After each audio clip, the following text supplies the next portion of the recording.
अतिवृष्टीग्रस्तांच्या मदतीबाबत सरकारची मोठी अनास्था दिसून येते, कारण मुख्यमंत्री सहायता निधीची मदत ही वितरित करण्यात आलेली नाहीये।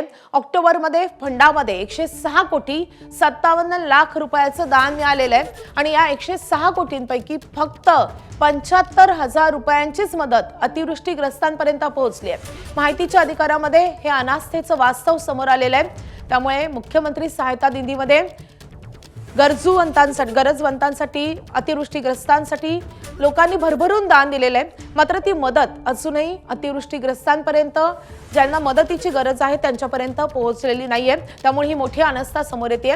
आपले प्रतिनिधी वेदांत नेब आपल्या सोबत आहेत। वेदांत, माहितीच्या अधिकारामध्ये अतिशय धक्कादायक असं वास्तव समोर आलेलं आहे, काय एवढी मोठी अनास्था आहे सरकारची?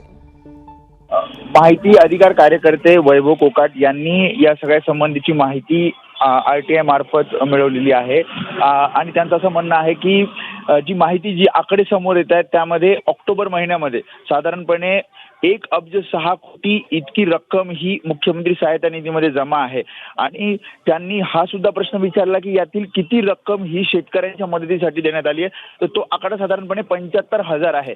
तर यावरच आता विरोधक सुद्धा प्रश्न सरकारला विचारतायत की जर एवढी मोठी रक्कम मुख्यमंत्री सहायता निधीमध्ये जमा झालेली असेल तर मग फक्त 75,000 शेतकऱ्यांना दिलेले आहेत का?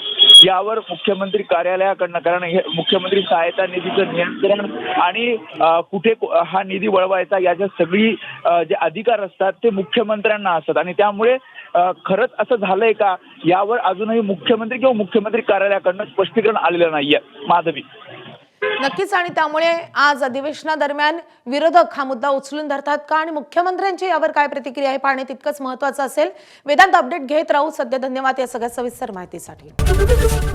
एबीपी माझा, उघडा डोळे बघा नीट।